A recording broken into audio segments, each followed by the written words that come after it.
my friend from Russia who's been seeing the war intimately, and along with Ankit who's here in India, we'll get an insight into how is this domain going to develop in the world and in India, specifically in the defense domain.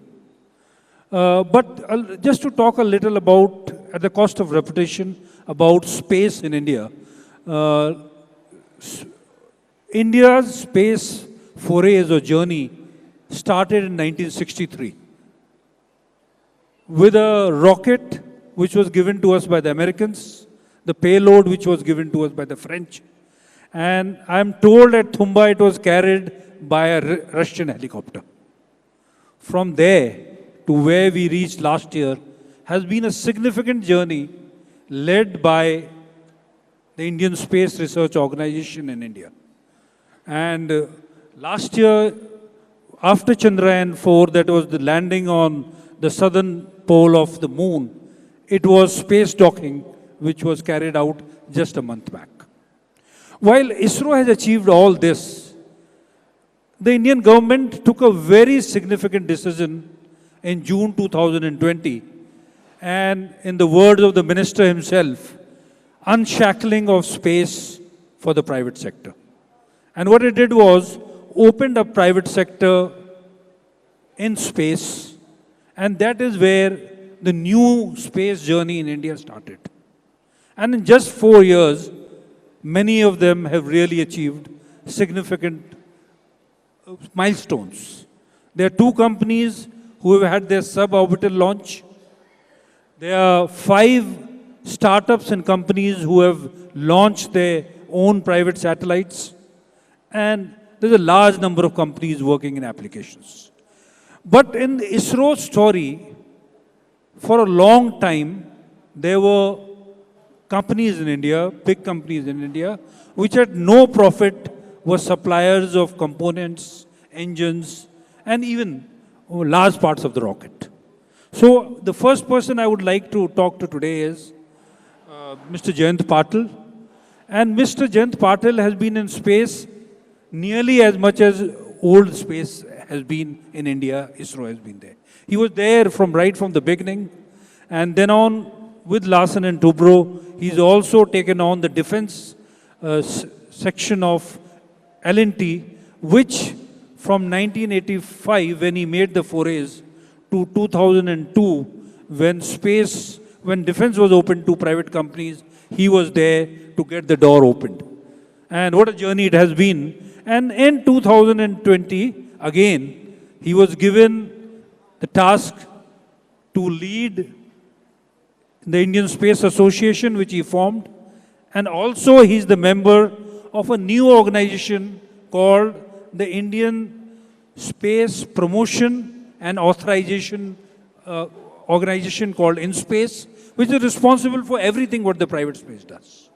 So, Mr. Patil, I would like you to talk about what has happened in the last 40 years and what has changed in 2020. Great and a very open-ended but an interesting question. My memory goes to the days when the space sector was in absolute infancy. And you're absolutely right, our space rockets used to be carried on a bicycle carrier. The first Indian experiments in terms of space dates back to 1918. It is 107 years back.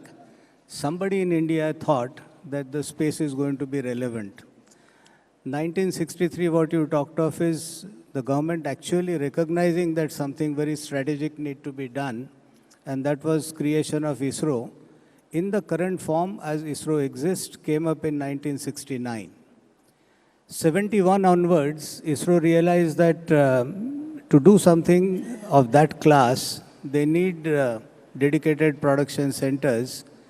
And this was the beginning of the journey of India's apartheid in terms of technology. So 1974 onwards, when India did not get any technology from anywhere, anything and everything for space had to be designed, developed, including raw materials, including processes, and procedures indigenously. So this entire history of, let's say, 1971, when we engaged with ISRO as a very small company. Larsen Toubro is big today, but I can tell you that in 1971, we were less than 10-15 crore size company. And ISRO decided to take us as a partner for building the rockets. And the exacting standards of what ISRO has been able to achieve at a completely different price point has been the contribution of Indian minds right from scientific domain to an industrial domain.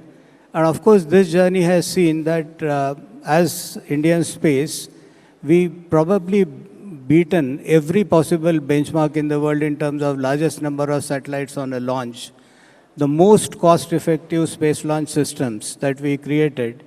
And when the rest of the world would burn fuel to keep going to the moon, we found the slingshot mechanisms where you can use the gravity to go to the moon. So lots of our missions in terms of space obviously have been, the way Prime Minister has already quoted this, to be less than a rickshaw fare that you paid as of that day to go for the same distance. You would probably pay more to a rickshaw than to go to a moon or to reach Mars. So this has been an amazing space journey. But the flip side of it is our space program remained civil. And as a civil, it necessarily meant that you are going to be doing things for the mankind. You're doing things for serving the people of not only this country, but the friendly nations around. And towards that, the commerce element of what we were doing as a part of space was extremely small. And this is something which, during the COVID period, and a lot of us believe that COVID gave some amazing opportunities because you couldn't meet people, you couldn't go out, you actually search within. Lots of solutions in terms of what India did came in that era of thinking. And this thinking era made sure that the space was open. So the space sector opening as an idea to sort of 2002 defense, rest of the economy had opened in 91, 92. 10 years later came defense, another 20 years later came the space opening. And we know now as a part of the opening of the space sector, the amazing things that are happening. There was a time when ISRO used to do 2 launches a year. This is an era we see. There are 25, 30 launches happening every year. Number of missions are on the increase. The services end of it, leveraging what India does about the IT and the IT-enabled services in terms of using our software capabilities to be able to build completely different solutions to help the mankind. So in the space commerce, typically 75 to 80% has nothing to do with making a satellite or launching a satellite. It's all about services. And these services can mean surveillance, it can mean communication, it can mean various different levels of analytics to be able to create. And this is an era, multiple wars in last couple of years brought in, and that's where to some extent, what we call as the defense space started becoming an extremely important part and emerged as a separate era and a separate kind of domain. You realize that you can acquire, why launch a satellite if you can hack a satellite and take it over? And this is essentially where the hardware that you put into space now needed to be of a completely different kind, a completely trustable electronics. And this trustable electronics being built with an ability that it can never be hacked or cannot be taken over. And this is the direction in which we see now lots of our defense space challenges focus on. Defense space challenges, when they were put up to the Prime Minister and we readily agreed and said, the 75, we will open it to the industry to compete. But for the same 75 challenges, we know the challenges which are at component level, the challenges which actually sort of telescope into complete systems, and the systems completely sort of telescope into platforms, and then the platforms which are unhackable. Assured data availability, non-denial of that data to the user is becoming the kind of a norm, and this is essentially where lots of these new initiatives which the Prime Minister announced, and thereafter, of course, you've been part of that journey all along the day we created the Indian Space Association. We were all tasked by the Prime Minister at that point in time that this is a new sector. It has its own unique challenges. It has 100% been government controlled. And from that environment, if you have to create a group of people, similar thinking, your own ecosystem, create an ecosystem, grow the ecosystem. And I think this is exactly what, as ISPA we keep doing. When you start completely deregulating, there was a need of a promoter and an authorizer. This is an amazing model, and I can say that none other than Minister Modi could think of it, that a regulator is made a promoter. It is unprecedented in Indian history that there is any regulator who has a job to promote, and this is exactly what is a very complex role which he allocated to InSpace to do, and lot many things happening. We are actually seeing that daily and every month when we meet, there are newer and newer things which are happening. And it shows an enormous amount of promise. There's a decadal vision which has been put into place. 2023, when this vision was being talked about, for 2032, where we reach from 2% of the global space commerce that happens from India, the focus is to cross 10% as in 2032. And that means tens of times of growth of this sector. And this is essentially what the new space sector in India will actually do. So three very significant things Mr. Patil has mentioned. One, this new organization in India called InSpace, which is the promoter and regulator. Mostly, traditionally, promoters and regulators are separate. But here it was thought to try this experiment, and it is working very well. The second was the creation of 75 defense space challenges. And for this we have to thank Mr. Patil, because when in MOD the case was put up, what would be space in Amrit Kal in 2047? That is what triggered these 75 defense challenges, which are basically the aspiration of the Indian Armed Forces for the future. And the government, what they have decided is, one, they've spelled out what do they want in the future. Two, they have given grants for that. And the grants vary from 1 crore to 10 crore to 25 crore, depending on which kind of project it is. And this has also worked very well and brought a lot of excitement amongst our startups. Well, I'll leave space here for the moment, and let us go to see what is happening in warfare in future. And to have that, the start point would be an expert from Russia. He's from a think tank, and of course, his area of domain is strategy and economy. But I would like to ask him a little about defense. What does he feel? What are the changes which are coming? And how does he see, what are the new defense developments any nation requires to do? Thank you very much, General. First of all, I'm very glad to be here, and I'm very grateful to organizers for inviting me and bringing to such panel. I think that the world economy and international system is entering into the new phase of arms race, which is developing in different spheres. In the sphere of technology, in the sphere of military economics, and is in the sphere of broader thinking. Because during decades, during the Cold War and aftermath, a lot of innovations have been coming from military sphere to civil sector, and it was spin-off. Now we see more and more spin-ons when civil innovations and civil systems are developing together with military systems, or taken to the military sphere by producers of weaponry systems. And I think that this trend is also combining with two features, combining in itself two features. On the one hand, military technology is becoming more and more complicated.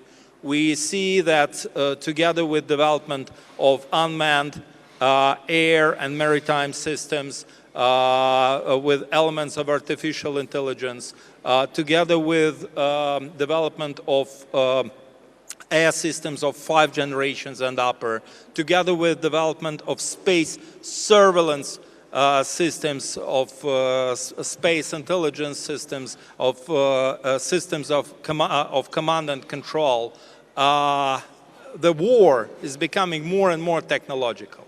But at the same time, and Russian-Ukrainian conflict has proved it in many dimensions, the most effective technologies are the cheapest. And on the international markets of military goods, of arms and ammunition, the more competitive producers are, the cheaper and more effective the vehicles they are bringing to the market are becoming. And on the one hand, we see that the United States, China, to a high extent Russia, India, some European producers are moving very fastly towards very, very complicated systems such as hypersonics, both ballistic systems and air gliding systems, together with new systems of space domain, as I mentioned before, command, control, intelligence, and also using elements of artificial intelligence. High-precision weapons are developing fastly, drones and unmanned systems. But at the same time, I believe that in next 20, 30 years, a lot of very traditional military technologies, but with usage of these new technological developments and achievements, will be highly required on markets of weapons. And we have seen it during Russian-Ukrainian conflicts, how Soviet, very old systems of 70s and 80s, modified with new electronics, command and control systems, with new systems of geo-orientation and others, can be used 20, 50 times more effective than they used to be when they have been produced. I believe that for in the Pacific region, the most significant systems will be interconnected with air and sea battlefields. And here we can also see a very significant progress of both offensive and defensive systems. And I believe that those countries which will develop effective missile defense system for theater or for broader scale air defense systems, and at the same time will have effective and cheap air offensive capabilities together with maritime capabilities, will be the winners of this competition, hopefully not of the war. Thank you. I totally agree with your last statement. And of course, you have comprehensively talked of all the domains, but one word which has repeatedly come is technology and cheap. Yes. And here is one thing which has come with this technology and cheap. And that is where I will go to the next speaker, Ankit. Ankit, you started with UAVs or drones much before any wars were in the horizon, 2004.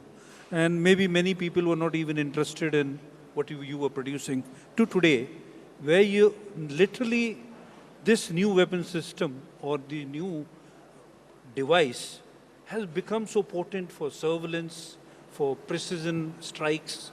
And one advantage it gives over traditional system is the cost. And it has developed in multi. I want you to start from zero when you started. And what did you anticipate it would be? And how and where it is? And what do you think ideaForge will do? Before that, I would like to tell you, Ankit, an IITian from Bombay, leads one of the best drone companies in India, ideaForge.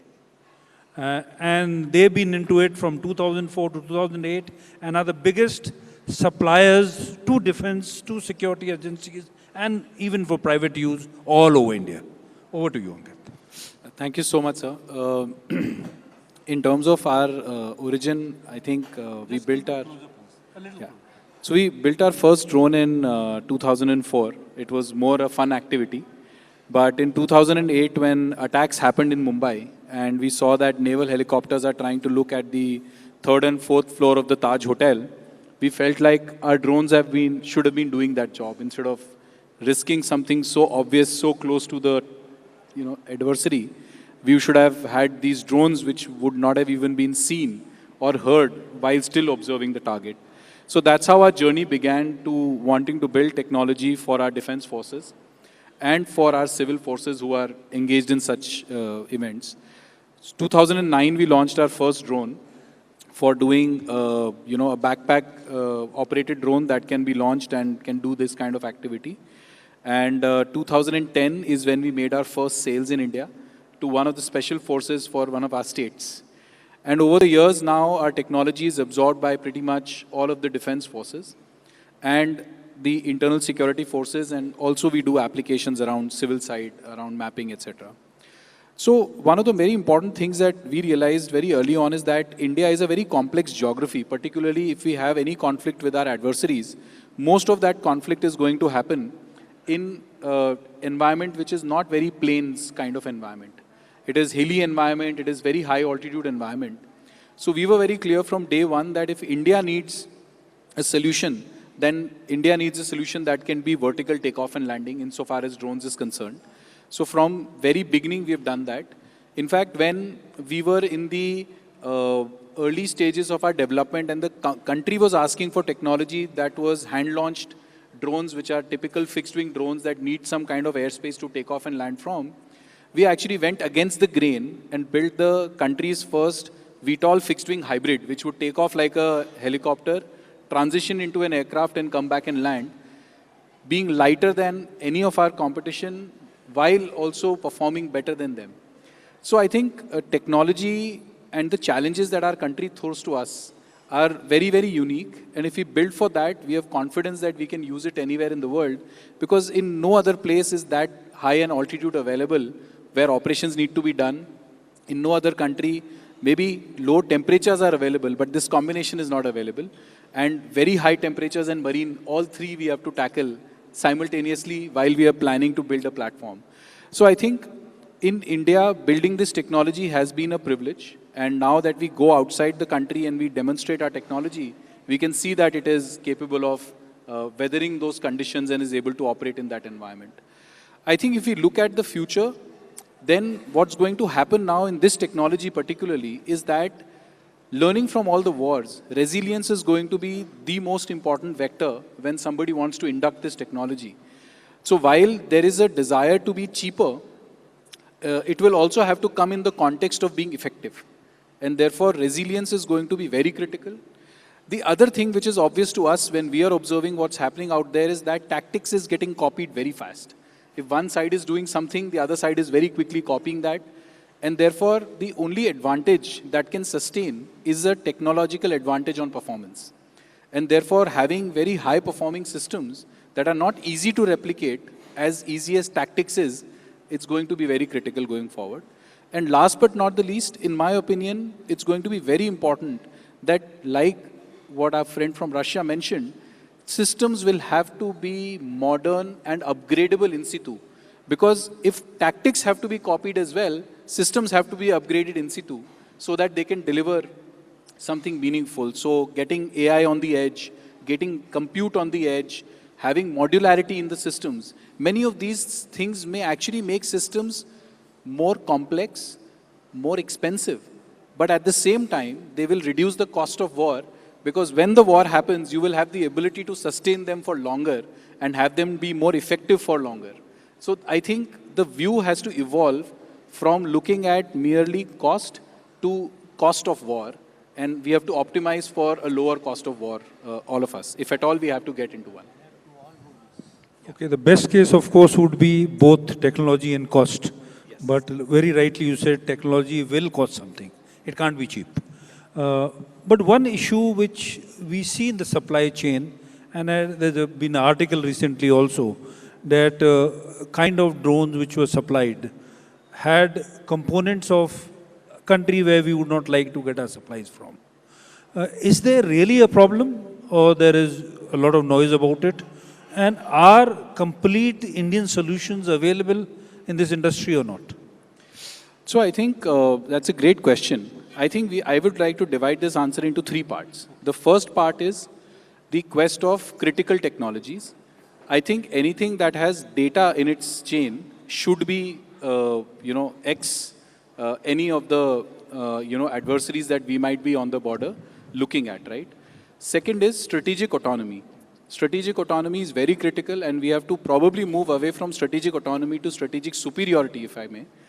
And last but not the least is the question of indigenization, where we want to retain as much as possible the dollars in our own country, right? So I think these three have to be looked at. I think at least what the government has adopted, even if it is from us or from other people, most of the tech may not have any critical subsystem coming from our adversary, which is the main concern, which was also highlighted in some of these incidents. Having strategic autonomy goes beyond merely these subsystems. Strategic autonomy is wanting to have these such that nobody can impose sanctions on us and we can build what we want to build. That is exactly, we should be able to build even if there is denial. And I think that is something that will take more time. Indigenization percentage is definitely in majority of the cases, at least perhaps for us at least, is above the thresholds that have been defined of what needs to be done. Can we ever have fully indigenous solutions? Maybe not, because eventually the question will come down to whether we have the mines or not. But as I think we have to have a very nuanced conversation in a global world where we have to just make sure that we are protected and we don't make obvious mistakes, and we work towards making sure that rest of the supply chain and systems are at the right environment in the right place. Thank you, Ankit. Another thing we saw from the recent wars was the use of private space. And this was a very unique thing which happened during the Ukraine war, where when communication of one of Ukraine broke down, that was provided by a private company in America. All of us know the name of that company, Starlink, which could provide satellites and connections for the communication to go up. So this is a new dimension, and again, in ISR, the same thing happened, that it was private companies which were providing ISR, the latest and the best, to both the sides, and a little bit more to one side maybe. Now, this new dimension of commercialization of space, and especially communication going from geosynchronous to the low Earth orbit, was a new dimension. Now, if India faces such a challenge, fortunately we have a company which is there in India and is ready to provide low Earth orbit services very soon. And Nishtha is the regional director of that. And Nishtha, over to you to tell us the story of Eutelsat OneWeb. Yeah. How have you come up? What are you doing at the moment? And in the future, what are you going to do with the Indian Defence Forces, if at all you are planning anything? Thank you. Thank you, everyone, and very good afternoon. And many congratulations to the organizing committee for putting up this wonderful show, which is absolutely forward-looking. So I am representing Eutelsat OneWeb, which is the company only company in the world which has its own GEO and LEO constellation. So we have our own low Earth orbit constellation of more than 600 odd satellites, which is covering an entire world.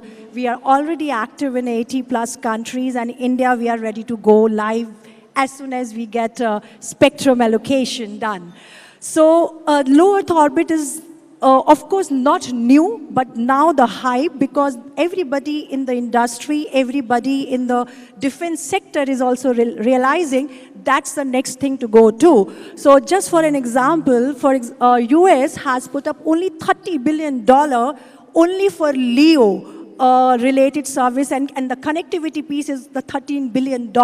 That kind of an investment has started happening in this particular connectivity as a solution. So when we say low Earth orbit, it is just at 1200 kilometers is where our satellites are moving. So what it brings is the high speed and reduces the latency. Now the latency is the key USP for all the real-time applications, all the ISR, the C4, what any defense entire world is looking for. So when we are talking and we are living in the VUCA world, what we are saying, or the geopolitical tensions around the globe, as a country, we need to secure ourselves. And for the security, it's a very simple thing. When even in our homes, we have to have our lock first in place, and whatever we do inside. That's a simple analogy that first we need to build our connectivity around and protect our nations. And connectivity in today's time is the most important thing. We cannot leave even a corner of the country, of the nation, unconnected. LEO brings that power, or it empowers the nation, because like say, if we just put a terrestrial, you cannot take fiber to every place. Like my friend was saying, it's hilly terrains, and India has a complex territorial geographies. So how can you put a fiber everywhere? And that's where comes the satellite. And even in that satellite, GEO will not be able to provide, and then comes the low Earth orbit satellites as a solution. We have just a small laptop size of a terminal. I'll request you to wrap up in 30 seconds. We have to, okay, yes, we have overshot the time. But that's where we are coming up. And I think for the defense of our most important role is to secure the nation. And connectivity through LEO satellite is one of the very, very important, critical, and a key aspect in today's time. Thank you, Nishtha. And before we finish, because the organizers have threatened me twice, any last word from any of the speakers? Just for a quick 30 seconds or 1 minute. I think India today is at a cusp at which the thinking is going to decide what we'll do. And that true confidence in positioning for that kind of a very important place becomes extremely important. And this is essentially what Ankit said about the migration from strategic autonomy to strategic superiority.